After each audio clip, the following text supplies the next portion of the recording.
Salut EB3.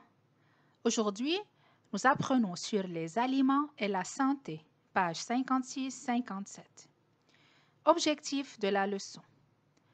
À la fin de cette leçon, vous devez savoir grouper les aliments en fonction de leur rôle, reconnaître le rôle de chaque groupe et apprendre à choisir et à préparer des repas sains et variés. Commençons par la définition d'un aliment. Qu'est-ce qu'un aliment?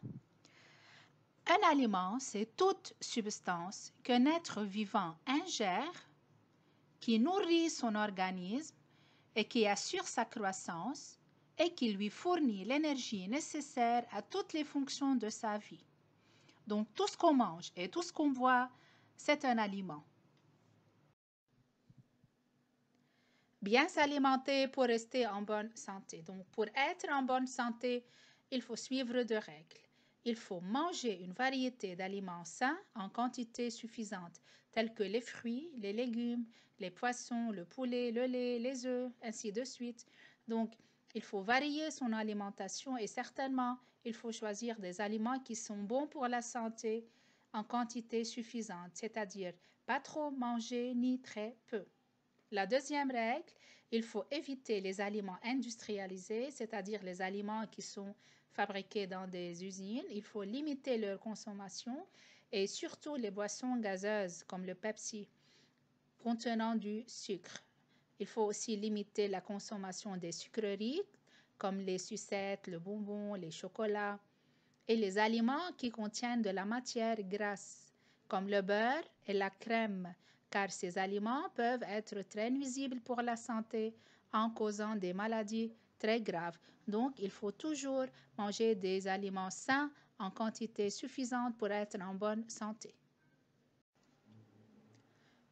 Apprenons maintenant quels sont les différents groupes d'aliments. Donc, les aliments sont classés en plusieurs groupes selon leur rôle, c'est-à-dire selon leur utilité pour le corps. Commençons par les aliments qui ont un rôle protecteur, c'est-à-dire qui protègent le corps contre les maladies, comme les fruits et les légumes. Donc, je lis l'encadré vert, les fruits et les légumes sont riches en vitamines.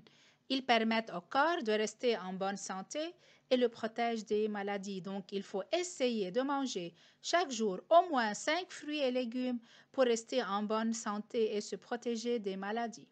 Comme exemple d'aliments protecteurs, il y a la banane, les pommes, les kiwis, l'ananas, les raisins, les abricots, les prunes, les oignons, les poivrons, la salade, certainement les tomates, les concombres, ainsi de suite.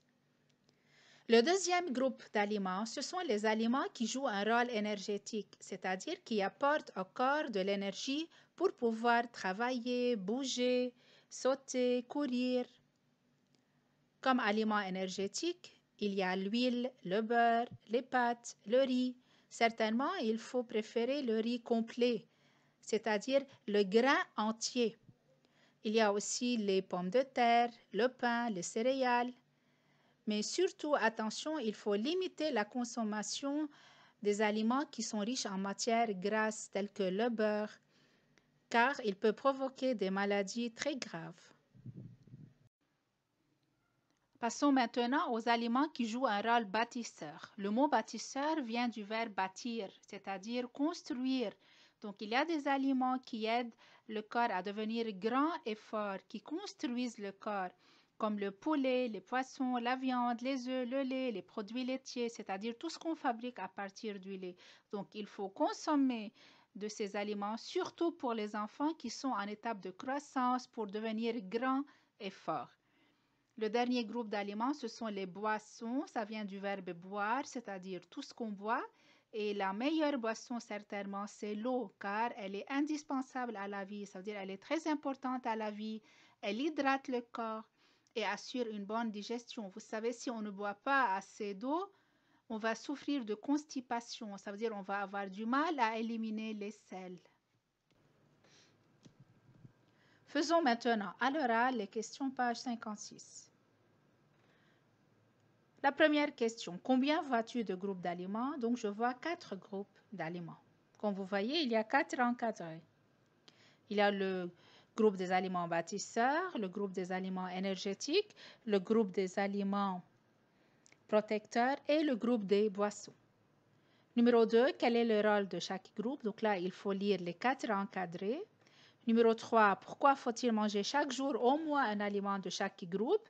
Donc, c'est pour apporter au corps tout ce dont il a besoin pour rester en bonne santé. Question 4, l'eau est-elle importante pour ton corps? Pourquoi? Donc, l'eau est très importante pour notre corps car elle hydrate le corps, élimine les impuretés, permet au corps de bien fonctionner, ainsi de suite. Document 2, page 57 maintenant. Ta santé dans ton plat. Donc, dans ce document, vous allez apprendre qu'est-ce qu'un repas équilibré et quel est le repas le plus varié qui permet d'être en bonne santé. Observons les deux repas, celui de Rami et celui de Rola. Celui de Rami contient du poisson grillé avec du riz, de la salade, des bananes, du pain et de l'eau. Celui de Rola contient du poisson et de la salade. La première question, tous les groupes d'aliments sont-ils présents dans le menu de Rami? Ça veut dire, est-ce que le menu de Rami contient des aliments bâtisseurs, des aliments protecteurs, des aliments énergétiques et une boisson? Voyons voir. Commençons par observer le repas de Rami. Le poisson grillé, ça fait partie des aliments bâtisseurs. Le riz, aliment énergétique. La salade, aliment protecteur. La banane, c'est un aliment protecteur et on peut aussi le considérer comme aliment énergétique. Le pain, c'est un aliment énergétique et l'eau, bien sûr, c'est la meilleure boisson. Donc oui, Rami a mangé un repas varié qui contient des aliments de tous les groupes. Passons maintenant au repas de Rola qui contient seulement du poisson et de la salade.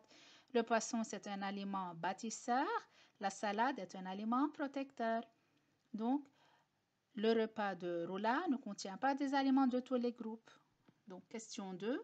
Quel enfant choisit le repas varié qui permet d'être en bonne santé? Donc, c'est certainement Rami qui a choisi un repas varié qui lui permet d'être en bonne santé.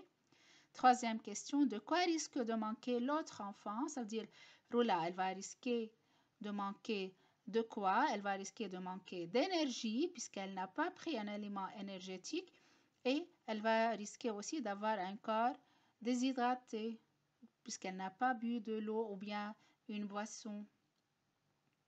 Donc, qu'est-ce qu'un repas équilibré? C'est un repas qui contient au moins un aliment de chaque groupe. Et c'est ce qu'il faut essayer de faire. À chaque repas, il faut essayer de prendre des repas équilibrés pour apporter à votre corps tout ce dont il a besoin pour grandir en bonne santé.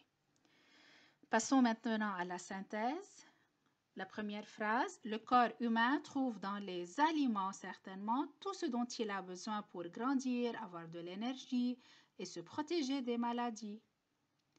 Deuxième phrase, pour être en bonne santé, il faut varier son alimentation et boire suffisamment d'eau.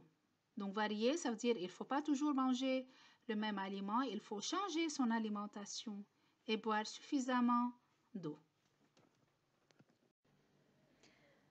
Et à la fin de ma leçon, lisons ensemble le proverbe qui dit « Bien dans mon assiette, bien dans mes baskets ». Et à la prochaine fois, B3.